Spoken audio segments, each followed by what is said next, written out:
The email notification lit up my phone screen at 7:15 a.m. Urgent. Joint account termination request. Client priority. I couldn't help but smile as I read William's message to the bank, demanding our joint account be closed immediately. He thought he was teaching me a lesson about financial independence. What he didn't know was that tomorrow morning, I would be walking into Meridian Trust Bank's headquarters as their new regional director of operations, overseeing every branch in the Northeast, including the one where he'd just submitted his spiteful request. Before we jump back in, tell us where you're tuning in from, and if this story touches you, make sure you're subscribed, because tomorrow I've saved something extra special for you. The morning sun streamed through the floor-to-ceiling windows of my temporary apartment as I adjusted my navy Burberry suit, a gift to myself after signing my contract with Meridian Trust 3 weeks ago. The irony of the situation wasn't lost on me. While William was probably sitting in his corner office at the downtown branch, smugly thinking he'd cut off my access to our shared finances, I was preparing to become his boss's boss's boss. My phone buzzed again. Another email from Lisa, head of HR at Meridian's headquarters. Everything's set for tomorrow. The board is excited to have you on board, Carrie. Remember, we're keeping your position under wraps until the official announcement at 10 a.m. I checked my reflection one last time, tucking a strand of blonde hair behind my ear. The woman staring back at me was a far cry from the timid personal banking associate William had first met 12 years ago. Back then, I was just starting my career at a small local bank, wide-eyed and eager to learn. William, already a successful branch manager, had seemed so worldly, so confident. Banking is a man's world, sweetheart, he'd told me over dinner one evening, early in our relationship. You're better off focusing on personal banking. Leave the big decisions to those who understand the industry. He'd said it with that characteristic smile of his, the one that managed to be both charming and condescending at the same time. That conversation had lit a fire in me, though William never realized it. While he climbed the ranks at his branch, I spent my evenings pursuing my MBA, specializing in financial technology and digital banking transformation.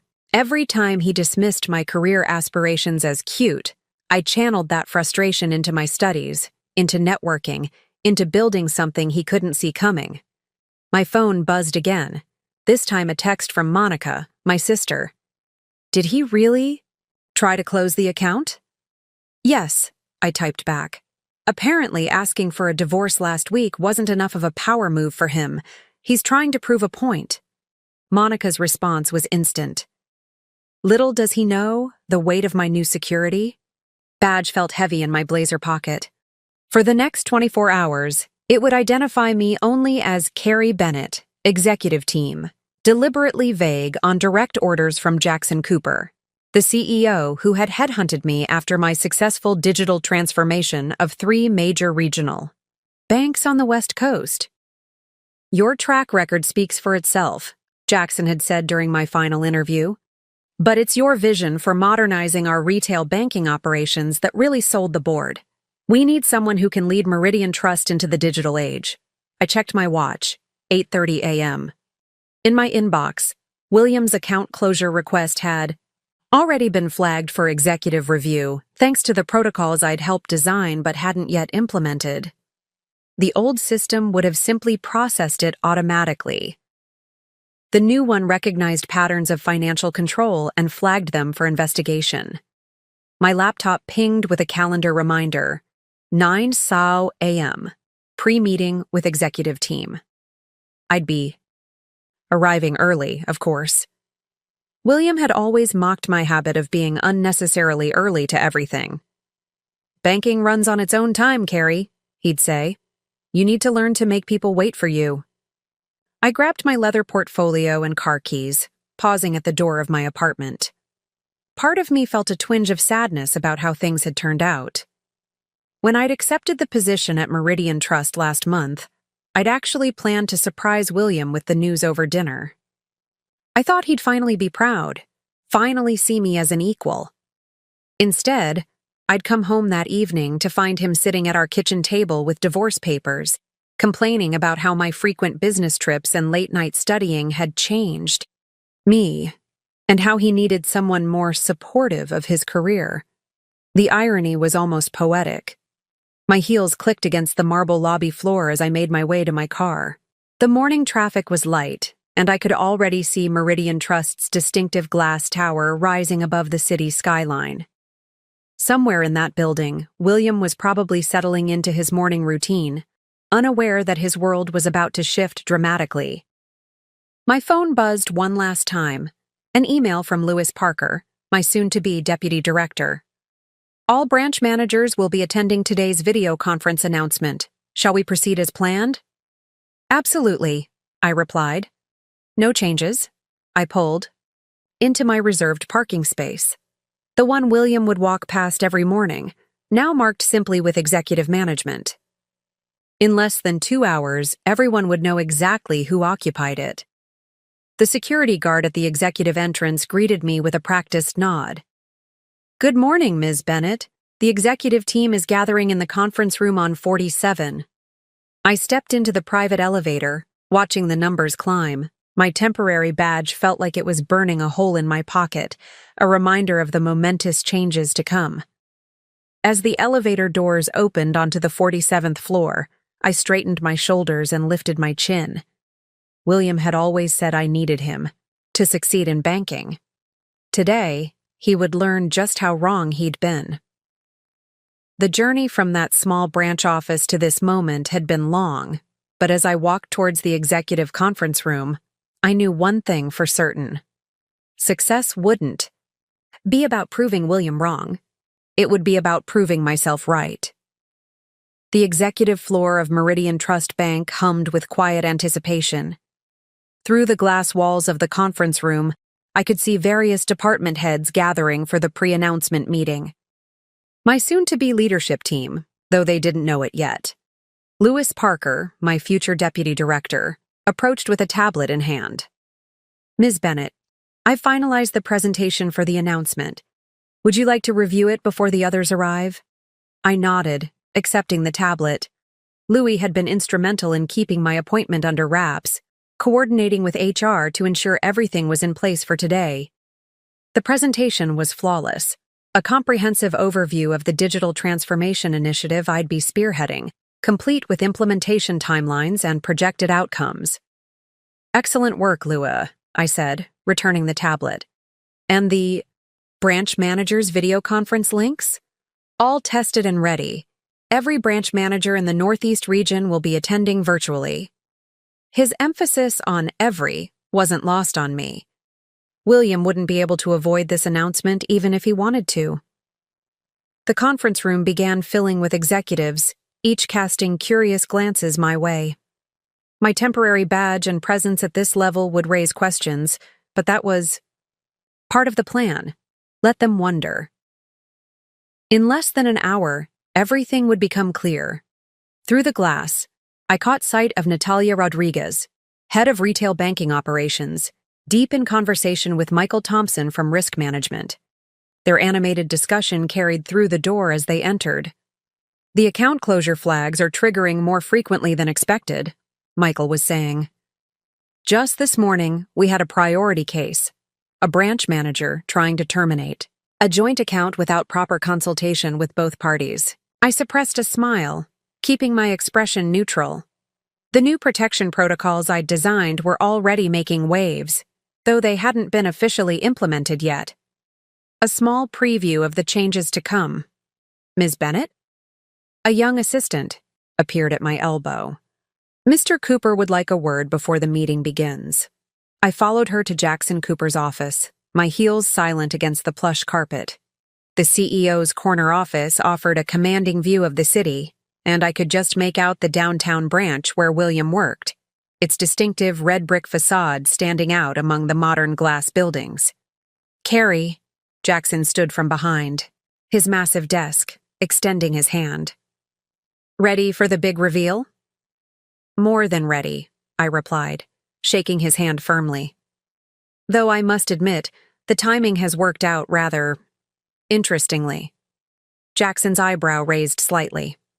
Oh? Let's just say that certain branch managers might find today's announcement particularly surprising. Preparing and narrating this story took us a lot of time, so if you are enjoying it, subscribe to our channel. It means a lot to us. Now back to the story. I kept my tone professional, but Jackson wasn't CEO for nothing. Understanding flickered across his face. Yes. I heard about this morning's account closure flag. William Bennett, any relation? Soon-to-be ex-husband, I replied calmly. He's about to learn some valuable lessons about both professional conduct and personal judgment.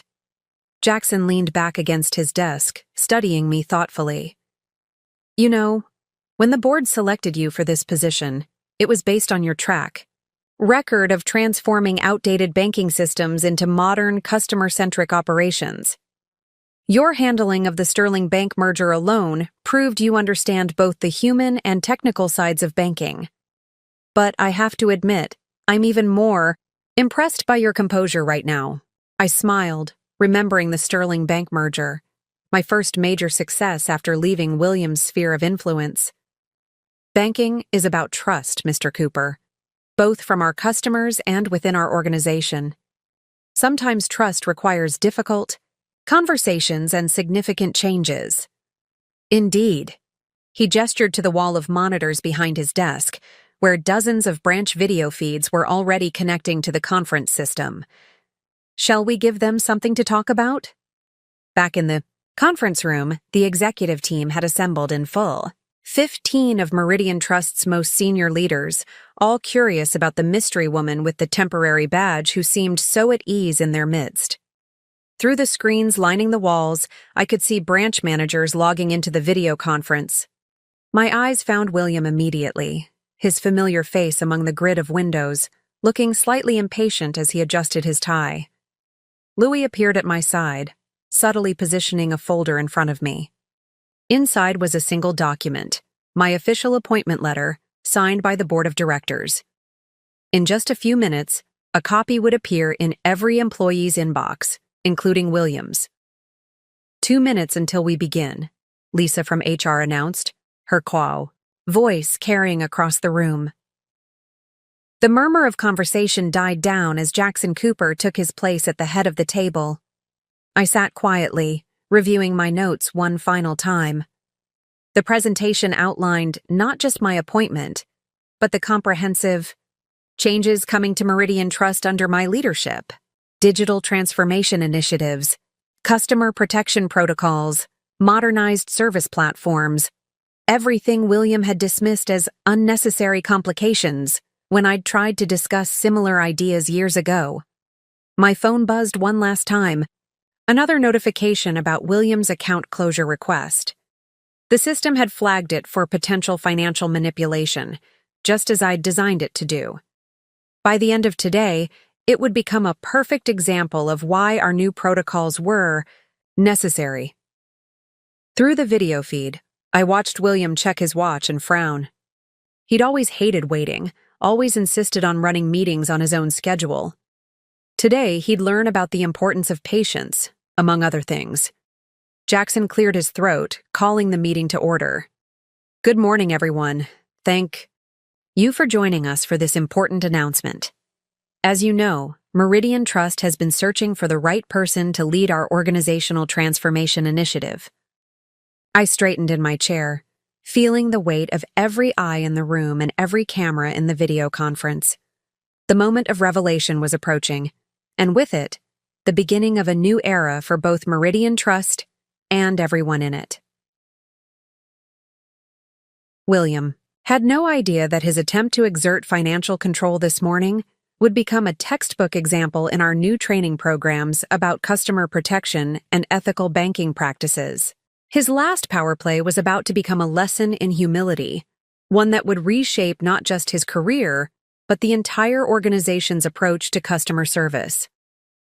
As Jackson continued his introduction, I allowed myself one small, satisfied smile. Sometimes the best lessons come from unexpected teachers, and today, William was about to become both student and case study in the importance of professional ethics and personal integrity. It gives me great pleasure, Jackson Cooper continued, his voice carrying authority through both the conference room and video feeds, to introduce our new Regional Director of Operations for the Northeast Division. Through the video conference screen, I watched William suppress a yawn. He'd always considered these corporate announcements a waste of time, especially when they didn't directly involve him.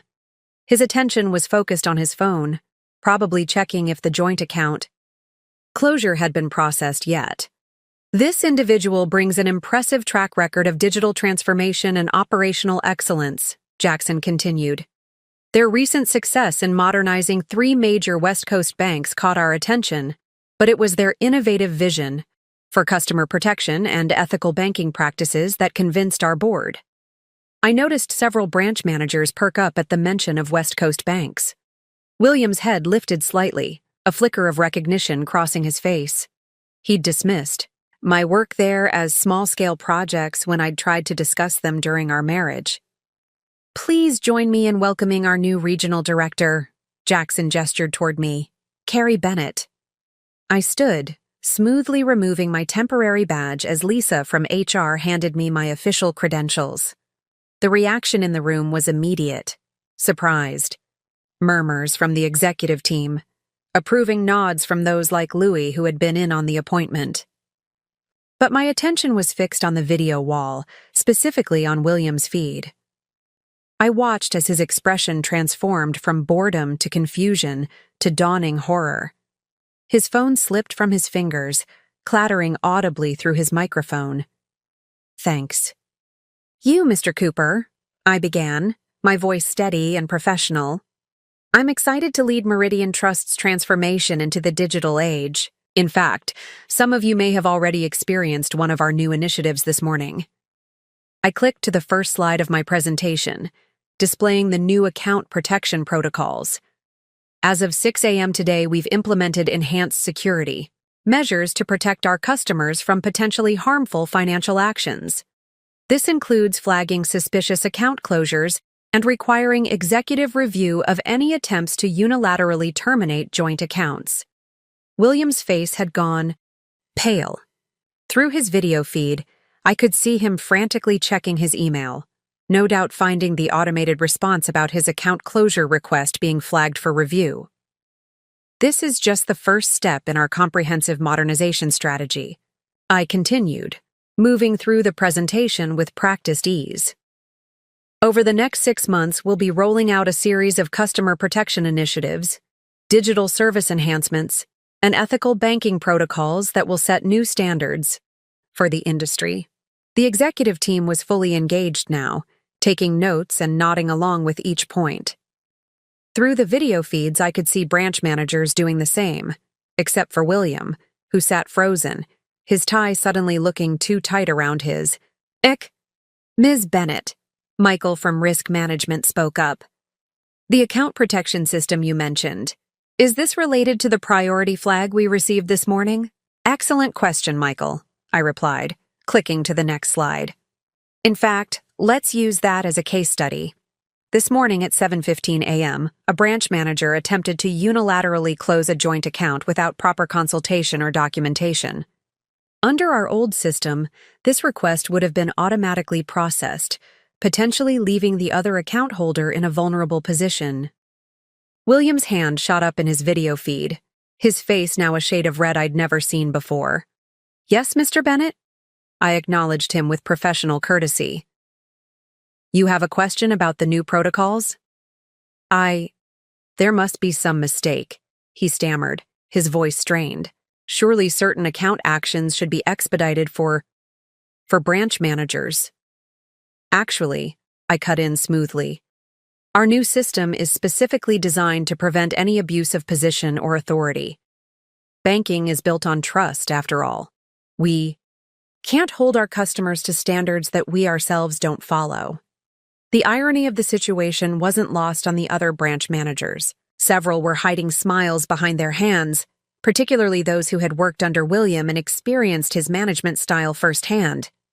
Moving forward, I continued, changing slides. All branch managers will undergo mandatory training, In ethical banking practices and customer protection protocols, we're not just updating our systems, we're transforming our entire approach to banking. Lisa from HR stepped forward with a stack of folders, beginning to distribute them to the executive team.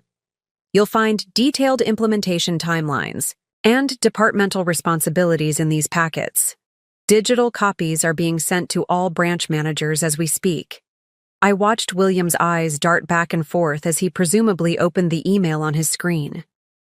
His world was shifting seismically, and he couldn't even leave the video conference without drawing attention to himself. I'll be conducting personal visits to each branch over the next month, I announced, noting how William's head snapped up at this. These visits will help us identify areas where we can better serve our customers and support our employees. I look forward to seeing how each branch implements these new initiatives. Jackson Cooper stood again, moving to my side. The board has complete confidence in Ms. Bennett's vision for Meridian Trust. Her appointment represents our commitment to modernizing our operations while strengthening our ethical foundation. Through the video feed, I could see William loosening his tie, probably feeling the walls of his carefully constructed kingdom crumbling around him. The account closure request that he'd submitted as a power play had instead become evidence of exactly why we needed these new protocols. One final note, I added, my voice carrying clearly through the conference room and video feeds. Effective immediately, all pending account closure requests will be reviewed under the new guidelines. Our customer protection team will be reaching out to affected parties to ensure proper procedures are followed. William's face was a study in conflicting emotions: embarrassment, anger, fear, and something that might have been dawning respect. He'd always said banking was a man's world. Now he was learning that competence and ethics knew no gender. Any questions? I asked, surveying both the room and video feeds. William's hand, which had started to rise again, slowly lowered. As the meeting concluded and branch managers began signing off from the video conference, I noticed William lingering on his feed, clearly struggling with what to do or say. Finally, he just nodded once, a gesture of resignation and perhaps recognition, before his screen went dark. Impressive handling of the situation, Jackson murmured as the executive team began filing out. Both the professional and personal aspects. I gathered my materials, sliding them into my leather portfolio. Banking is about more than just numbers, Mr. Cooper. It's about integrity, trust, and doing what's right for our customers. Sometimes, that means leading by example. Through the glass walls, I could see my name already being added to the office door. Carrie Bennett, Regional Director of Operations. The temporary badge that had hidden my position now lay discarded on the conference table, no longer needed. My phone buzzed one final time, an automated notification about William's account closure request. Review status: denied. Reason: insufficient. Joint holder consultation. Action required. Schedule mediation meeting with customer protection team. I smiled, slipping the phone back into my pocket. Sometimes the best leadership lessons come from unexpected places, and today's events would shape more than just William's understanding of modern banking practices. By early afternoon, the news of my appointment had spread through every floor of Meridian Trust's headquarters like wildfire. The executive floor buzzed with activity as department heads and team leaders streamed in and out of my office, each eager to discuss the implementation of the new initiatives. Through the floor-to-ceiling windows of what had previously been the executive strategy room, now transformed into my open-concept office, I could see the city sprawling beneath gray clouds. Somewhere down there, in the downtown branch, William was undoubtedly dealing with his own storm of realizations. Ms. Bennett? Louis appeared in my doorway, tablet in hand. We've received responses from all branch managers about the new protocols. Would you like to review them? I gestured for him to enter, noting how the office dynamics had shifted in just a few hours. The same executives who had given me curious glances this morning now stopped to offer congratulations and express enthusiasm for the changes ahead. Thanks. You, Lewis, I said, accepting the tablet. Any particular responses stand out? He cleared his throat diplomatically. Well, the downtown branch manager's response was notably brief. I couldn't help but smile as I read William's terse acknowledgement. Protocols received. Will comply with new directives. The man who had once lectured me about the importance of detailed communication had suddenly become a minimalist. Ms. Bennett? Lisa from HR appeared next to Louis. We've had an unusual surge in internal applications for the customer protection team you're establishing. Apparently, your announcement really struck a chord. I wasn't surprised. In my research before taking this position, I discovered that many Meridian Trust employees had long wanted to improve customer protections, but lacked the platform or support to make changes. Send me the applications, I replied. And Lisa, let's prioritize candidates who've previously raised concerns about customer vulnerability. They clearly understand why these changes matter. My phone buzzed. A message from Monica. Just saw the company-wide announcement email. How's William taking his new reality? Before I could respond, Jackson Cooper appeared in my doorway. Carrie, got a minute? There's something you should see. I followed him to his office, where he pulled up a dashboard on his wall monitor. Look at these numbers. Customer service satisfaction scores are already trending up, just from the announcement of the new protocols. Word's getting out that we're taking customer protection seriously. The graphs showed a clear uptick in positive feedback, particularly around account security and service confidence. It was early data, but promising. The board's thrilled, Jackson continued. But we've also received some interesting feedback from the downtown branch. Let me guess, I said. Concerns about operational efficiency and unnecessary bureaucracy? Jackson chuckled. William's exact words, actually, though he was much more measured in expressing them than I expected. Amazing how a shift in perspective can improve one's diplomatic skills. A knock at the door interrupted us.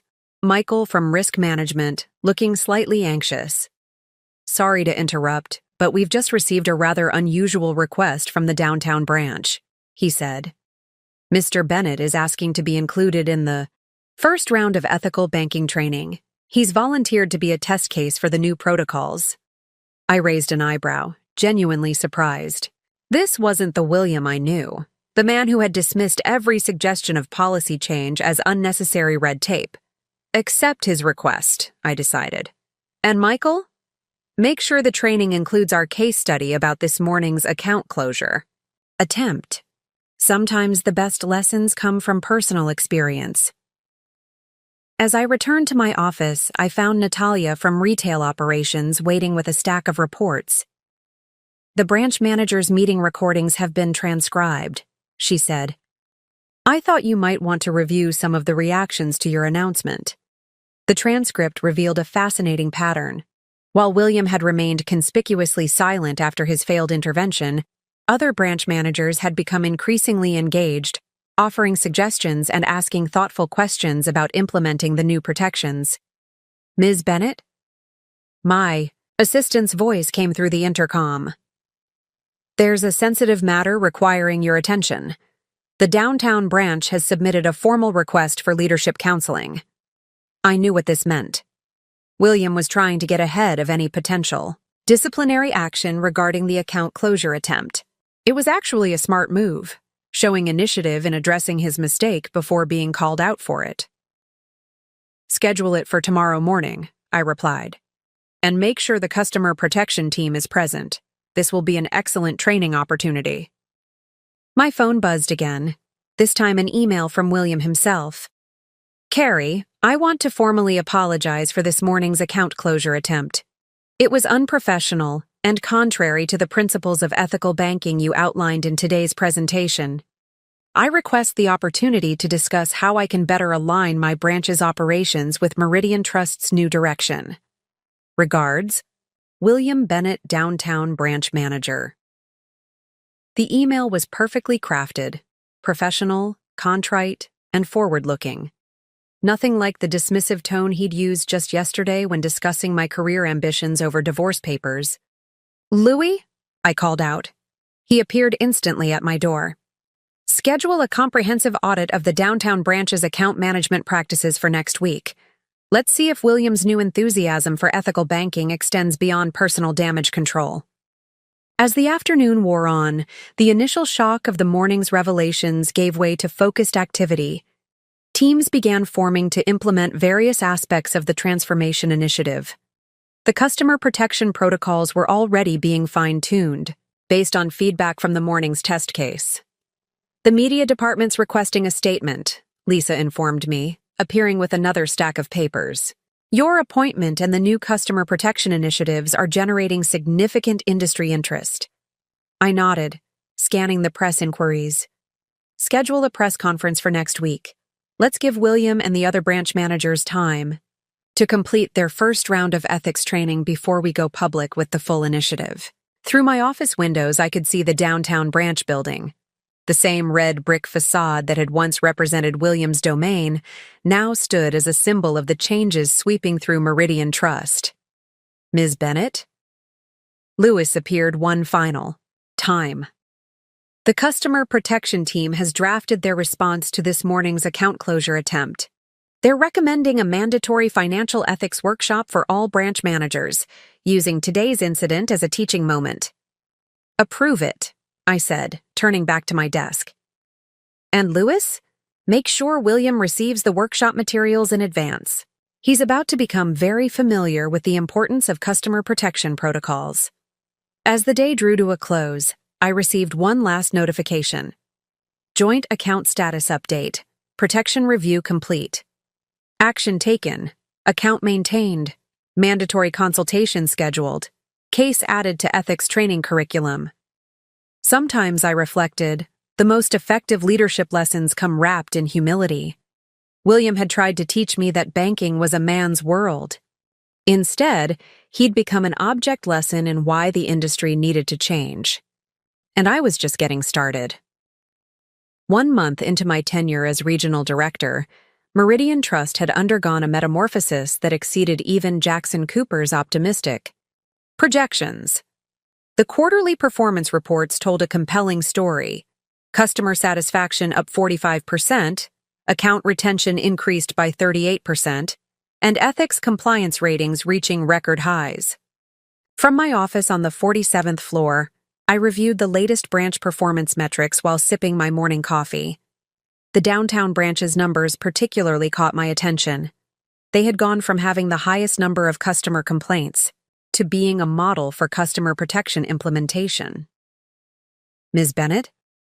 Louis entered with his ever-present tablet. "The results from the first round of ethical banking certifications are in. You might find this interesting."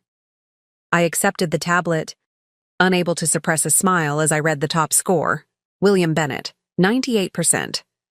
The man who had once dismissed banking ethics as feel-good bureaucracy had apparently become its most dedicated student. He requested to be an instructor for the next training session, Louis added, his tone carefully neutral. Apparently, his case study on the importance of joint account holder rights has become quite popular among the trainees. Before I could respond, Lisa appeared in my doorway. "Carrie, you need to see this. The American Banking Association just released their quarterly review." She handed me a printout of the article. "Meridian Trust sets new industry standard for customer protection." The piece detailed how our new protocols were being studied by other major banks as a blueprint for ethical banking practices. "The interview requests are piling up," Lisa continued. "Forbes, Wall Street Journal, Banking Monthly, they all want to know about the Meridian Trust revolution." My phone buzzed.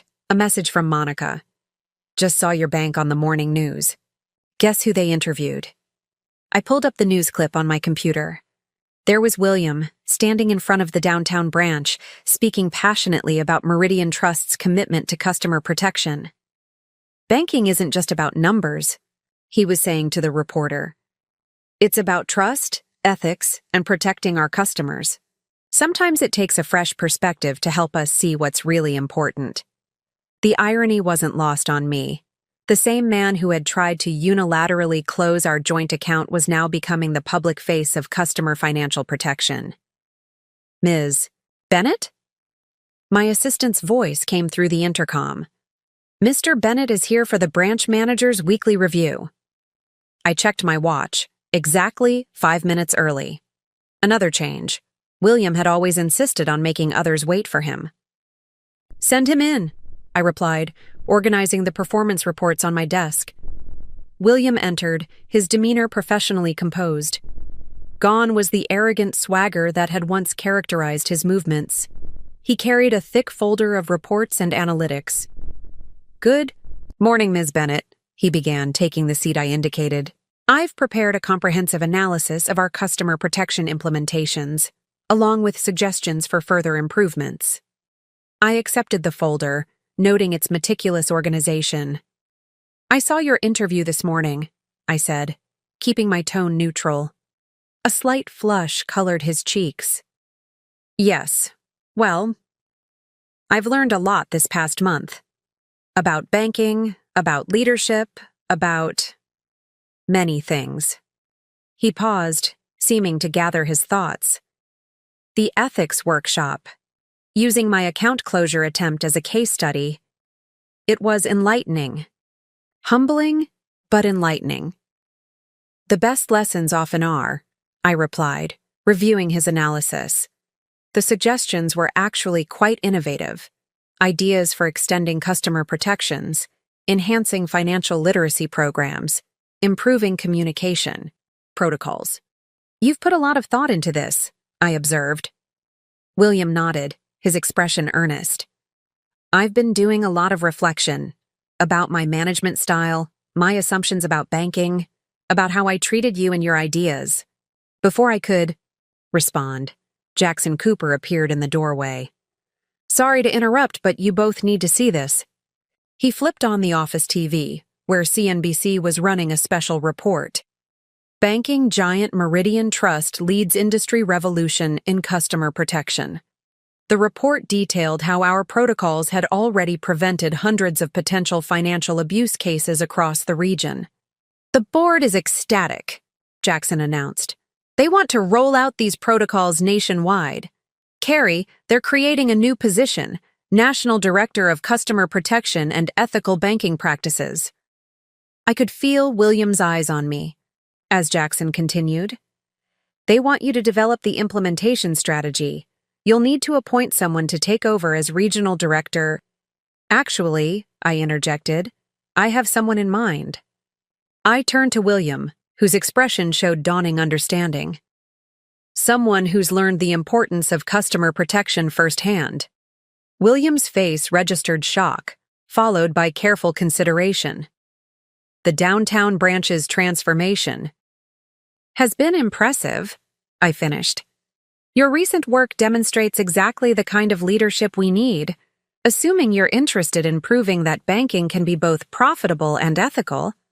I would need to earn it, he said slowly. Properly. This time, no shortcuts, no assumptions of privilege. Exactly, I nodded. The position would require additional certification, comprehensive ethics training, and a proven track record of implementing customer protection protocols. Jackson smiled. Well, this is unexpected but fitting. I'll let the board know we have a potential candidate. William, you'll need to submit a formal application and development plan. After Jackson left, William remained seated, his expression thoughtful. I owe you an apology, he said finally. Many apologies, actually. I was so convinced I knew everything about banking that I couldn't see the industry was changing. Couldn't see that you were right. Banking did need to change, I agreed. Sometimes it takes a shock to the system to catalyze that change. Like trying to close a joint account and discovering your ex-wife is your new boss? A hint of his old humor flickered in his eyes, but without the former arrogance. Life has a way of teaching us what we need to learn, I replied, returning to his proposal. These suggestions for expanding customer protection, they're good. Implement them at the downtown branch. Show me they work. Prove you mean what you said in that interview. William stood, straightening his tie, a gesture that now seemed more habitual than performative. I won't disappoint you. Not this time. As he reached the door, he paused. You know, I used to tell you banking was a man's world. I was wrong. It's not about gender, it's about vision, about doing what's right for our customers. You helped me see that. After he left, I turned to look out over the city. The downtown branch stood as a testament to how much could change in just 1 month. My phone buzzed with another message from Monica. Saw the CNBC report. From closing accounts to protecting them, quite a transformation. I smiled, remembering William's words from just a few weeks ago. You'll never succeed in banking without me. He'd been wrong about that, but perhaps he'd stumbled into being right about something else. Sometimes the best way to succeed is to help others transform along with you. The afternoon sun cast long shadows across my desk, where the morning's performance reports still lay. Among them, William's proposal for expanding customer protections represented more than just policy changes. It represented the possibility that people, like institutions, could learn, grow, and transform. And sometimes, I reflected, the best revenge isn't revenge at all. It's creating positive change that transforms not just an industry, but the people within it. 6 months after my appointment as National Director of Customer Protection and Ethical Banking Practices, I stood at the podium during Meridian Trust's annual shareholder meeting, presenting the results of our nationwide transformation initiative. Under the new customer protection protocols, I announced to the packed auditorium, Meridian Trust has seen a 300% increase in customer trust ratings, a 200% rise in new account applications, and our ethical banking practices have become the industry standard. From my position on stage, I could see William sitting in the front row, nodding along with the statistics.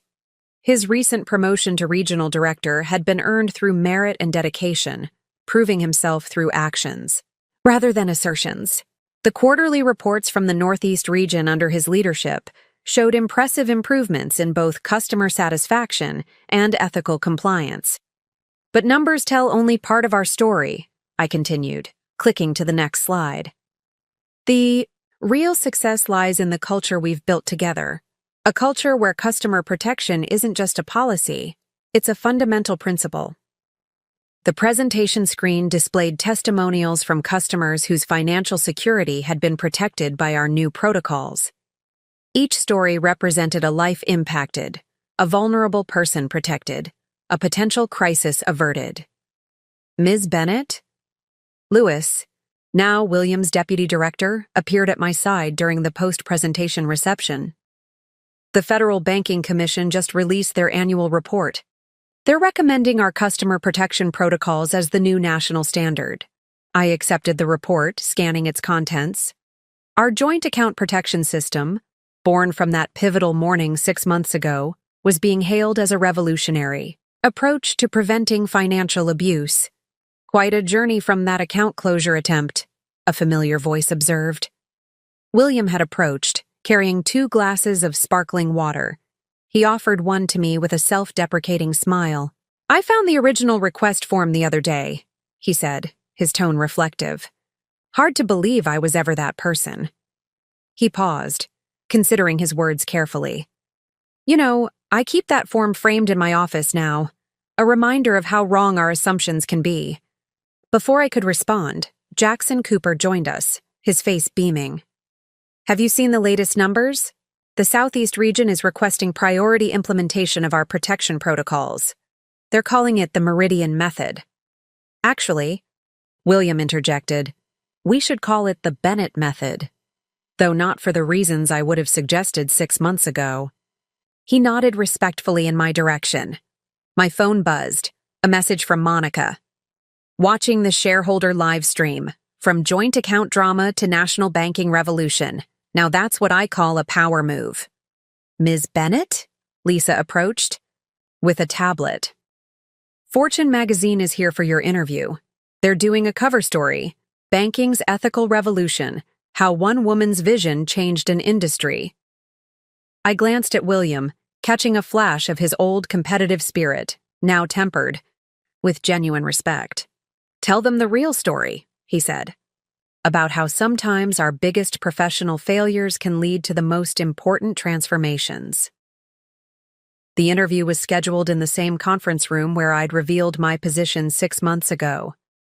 The space had been renovated, like much of the building, to reflect our new transparent banking culture.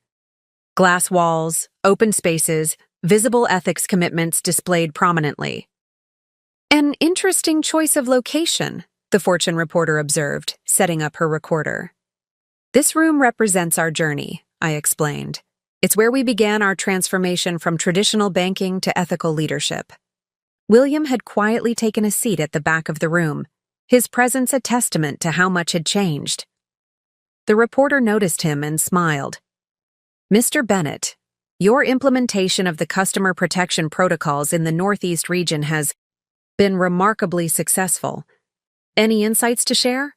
He caught my eye before responding. Success in banking isn't about power or control, he said thoughtfully. It's about trust, protection, and doing what's right for our customers. Sometimes it takes a significant wake-up call to help us see that. The reporter turned back to me. And what's next for Meridian Trust? We're launching a comprehensive financial literacy program, I replied, making sure our customers don't just trust us with their money, but understand how to protect and grow it themselves. After the interview, I returned to my office to find a small package on my desk. Inside was a framed document, the original joint account closure request form, with a note from William. A reminder that our biggest mistakes can lead to our most important achievements. Thank you for turning my moment of weakness into an opportunity for growth. My phone buzzed with a notification. The American Banking Association had just announced their annual awards. Meridian Trust had won Most Innovative Customer Protection Program and Excellence in Ethical Banking Leadership. Quite a turnaround, Jackson observed from my doorway. The board's already talking about expanding your role to global ethics and protection director. Seems your vision is catching on internationally. I smiled, remembering William's words from what felt like a lifetime ago. Banking is a man's world. Now it was simply a world of ethical responsibility and customer protection, regardless of gender or position. Ms. Bennett? My assistant's voice came through the intercom. The customer protection team has their weekly report. The new protocols have prevented over 10,000 potential financial abuse cases nationwide. Each number represented a person protected, a family's finances secured, a potential crisis averted. The joint account that William had tried to close had become the catalyst for an industry-wide revolution in customer protection. Later that evening, as the office grew quiet, I stood at my window watching the city lights twinkle against the darkening sky. The downtown branch where this journey began now served as a training center for ethical banking practices, with William leading seminars on customer protection and financial responsibility. My phone lit up with one final message, an email from William to all regional managers. Remember, our success isn't measured just in numbers, but in the trust we build and the customers we protect. Every account represents a person, every transaction a responsibility. Let's continue to lead by example. I smiled, knowing that sometimes the most powerful changes come not from revenge or confrontation, but from transformation and growth. What had started as a personal conflict had evolved into a movement that was reshaping the entire banking industry. The lights of the city continued to shine, each one representing a customer, a family, a future we were now better equipped to protect. In the end, the greatest victory wasn't in proving William wrong, but in helping him, and the entire industry, become something better. Banking had indeed changed, not just for me or William, but for everyone. And that, I reflected, was the most satisfying outcome of all. 1 year after the morning that changed everything, I stood in my new office on the top floor of Meridian Trust's global headquarters. The view stretched beyond the city limits, a fitting metaphor for how far our influence had spread. The Wall Street Journal lay open on my desk, its headline bold and clear. Meridian Trust's ethical banking revolution goes global. As Global Director of Ethics and Customer Protection, I now oversaw the implementation of our protocols across 3 continents. The simple joint account protection system that had started with William's ill-fated closure attempt had evolved into a comprehensive framework for ethical banking practices worldwide. Ms. Bennett? Natalia appeared in my doorway, now serving as head of international operations. The London office just finished their protection protocol implementation. Their customer satisfaction scores are already up 40%. I nodded, reviewing the data on my tablet. And the Tokyo branch? Ahead of schedule, she replied. William's training program has been particularly effective there. They're calling him the Ethics Ambassador. The irony of that title wasn't lost on me. William had transformed from someone who once viewed banking as a power game into a leading advocate for customer protection. His journey had become a case study at top business schools. The Bennett transformation, from control to protection. My phone buzzed, a message from Monica. Just saw your TED Talk on ethical banking got 2 million views. Who knew that joint account drama would lead to this? The talk, titled Banking with a Conscience, How Customer Protection Changed Global Finance, had indeed gone viral. Business schools were incorporating our story into their ethics curriculum, and financial regulators worldwide were studying our protocols. Carrie? Jackson Cooper's voice drew my attention. He stood in the doorway, looking pleased. The World Banking Commission just released their annual report. They're officially adopting our protection standards as global requirements. I accepted the report, noting how our original protocols had been expanded and enhanced through collaboration with international partners. What began as a response to one manager's attempt to abuse his position had grown into a worldwide movement for customer protection. Ms. Bennett? Louis appeared with his tablet. William's keynote at the European Banking Summit just concluded. The response was overwhelming. I pulled up the live stream recording. There was William, speaking passionately about the importance of ethical banking to a packed auditorium in Brussels. Banking isn't about power, he was saying. It's about protection, trust, and responsibility. Sometimes it takes a personal failure to help us understand our true purpose. The camera panned to show bankers from across Europe nodding in agreement. Our story had resonated far beyond Meridian Trust, touching something fundamental about the relationship between financial institutions and their customers. The transformation numbers are remarkable, Lisa commented, joining us with fresh statistics. Global customer trust in banking is at its highest level in decades. Financial abuse cases have dropped 70% in regions using our protocols. My phone lit up with another notification. Forbes had just released their annual Most Influential People in Banking list. My name was at the top, with a caption that made me smile. The woman who revolutionized banking ethics. Speaking of influence, Jackson added, the Harvard Business Review wants to do a comprehensive case study on our transformation. They're particularly interested in how a personal conflict led to institutional change. I glanced at the framed joint account, closure form still hanging on my wall. William's gift from 6 months ago. It had become something of a legend in banking circles, the catalyst that sparked a global revolution in financial ethics. Ms. Bennett? My assistant's voice came through the intercom. The UN Financial Protection Committee is on line 1. They want to discuss implementing our protocols in developing nations. Before I could respond, William himself appeared in my doorway, looking energized despite his recent return from Brussels. Just finished a fascinating discussion with the European Commission, he said. They're amazed by how a simple customer protection protocol could transform entire banking systems.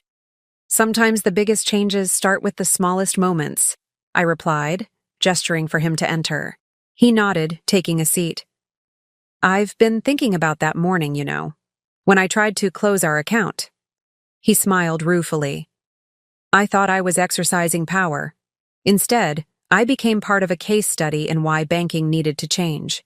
We all did, I acknowledged. The industry needed a wake-up call. It just came from an unexpected place. My phone buzzed again. An alert about Meridian Trust's stock price hitting another record high. Ethical banking, it turned out, wasn't just morally right, it was profitable. The Singapore office is launching next week, William mentioned, checking his calendar. They've requested I lead the ethics training personally. Apparently, my cautionary tale has become quite the teaching tool. Your honesty about your journey has helped others understand why these changes matter, I observed. It's not just about protocols. It's about changing mindsets. As if on cue, Lisa appeared with more news. The banking ethics curriculum we developed is being adopted by major universities worldwide. They're calling it the Meridian Model. William stood, straightening his tie, now a gesture of preparation rather than pride. I should head down to the training center. New group of international managers arriving today. He paused at the door. I used to think banking was about control. You showed me it's about protection. That lesson probably saved my career. After he left, I turned to the window, watching the city stretch toward the horizon. Somewhere out there, countless customers were safer because of a morning that could have gone very differently. My phone lit up one final time, a message from a customer whose joint account had been protected by our systems. Thank you for making banking safe for everyone. That, I reflected, was the true measure of our success. Not the awards, not the stock price, not even the global adoption of our protocols. It was the simple fact that people felt safer, more protected, more valued by their financial institutions. The sun was setting over the city, casting long shadows across my office. The framed account closure form caught the last rays of light, a reminder that sometimes our greatest achievements grow from our most challenging moments.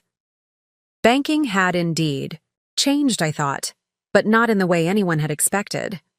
It had become something better, a force for protection rather than power, for service rather than control. And that transformation would be our lasting legacy. 18 months after that transformative morning, I stood in the grand ballroom of the International Banking Conference in Geneva, preparing to deliver the keynote address. The room was packed with financial leaders from around the world, all eager to hear about the revolution that had started with a simple joint account closure attempt. Banking's transformation over the past year and a half has been remarkable, I began, surveying the attentive faces before me. But what's most extraordinary isn't the protocols we implemented or the systems we built. It's the fundamental shift in how we view our responsibility to customers. From my position at the podium, I could see William in the audience, now serving as Global Ethics Training Director for Meridian Trust. He sat next to Louis, who had recently been promoted to Chief of Customer Protection Operations. Both men were taking notes, though they'd heard this story many times before. 5 years ago, I continued, if someone had suggested that customer protection would become the driving force in global banking, they would have been dismissed as idealistic. Today, it's our industry's fundamental principle. The screens behind me displayed the latest statistics. Financial abuse cases down 85% globally in regions using our protocols, customer trust ratings at historic highs, and ethical banking practices, becoming the standard worldwide. Ms. Bennett? Natalia appeared at my side during the post-speech reception. The World Bank just announced their new initiative. They're creating a global customer protection framework based on our model. I accepted the press release, noting how our original protocols had evolved and expanded. What had started as a response to one manager's attempted financial control had grown into a worldwide standard for ethical banking. Quite a legacy, Jackson Cooper observed, joining us with a glass of sparkling water. The board's talking about creating a new position, Global Chief Ethics Officer. They want someone who can guide the entire industry toward this new model of banking. Before I could respond, Lisa hurried over with her tablet. You need to see this. Harvard Business School just made our case study mandatory reading for all finance majors. They're calling it the Meridian Revolution, how customer protection transformed global banking. My phone buzzed. A message from Monica. Watching your Geneva keynote livestream. From joint account drama to reshaping global banking. You've come a long way, sis. You certainly have, William added, approaching our group. He'd just finished leading a panel discussion on implementing ethical banking practices in emerging markets. Though I suppose I helped in an unconventional way. Your cautionary tale has become quite the teaching tool, I acknowledged, watching him smile ruefully. Speaking of teaching, he said, the Ethics Training Center is expanding again. We're opening branches in Dubai, Singapore, and São Paulo. Turns out there's a global appetite for banking reform. The Ethics Training Center had grown from a single floor in our downtown branch to an international institution, training thousands of banking professionals in customer protection and ethical practices. Ms. Bennett? My assistant appeared with urgent news. The European Union just passed their comprehensive banking reform bill. They're adopting our protection protocols as mandatory standards across the EU. I reviewed the announcement, remembering how this all began.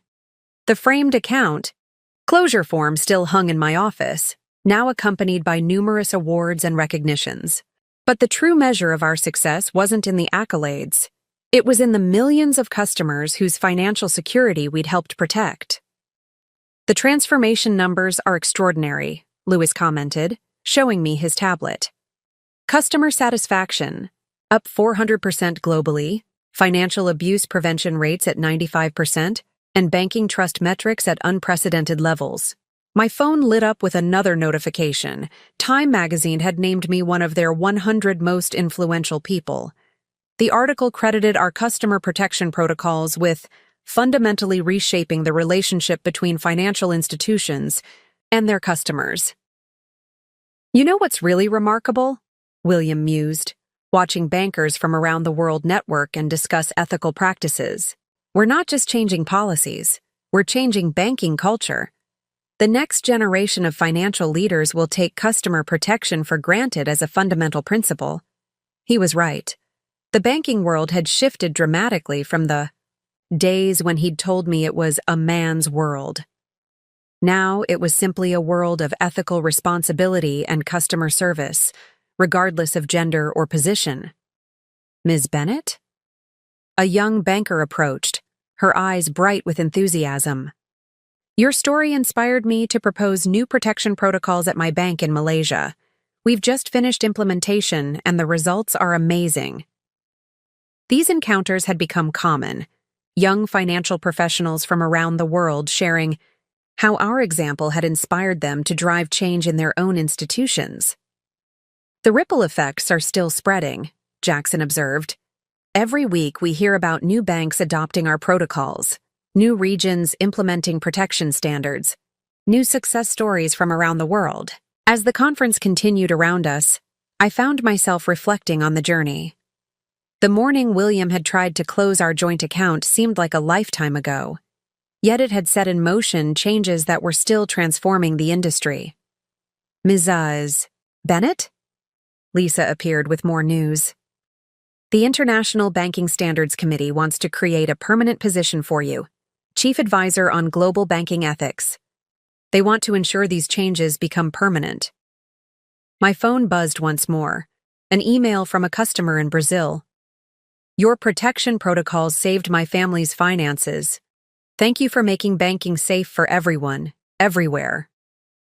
That evening, as the Geneva lights twinkled below my hotel room window, I thought about the future of banking. What had started as a personal conflict had evolved into something far more significant, a fundamental reimagining of what banking could and should be. William's voice from the conference echoed in my mind.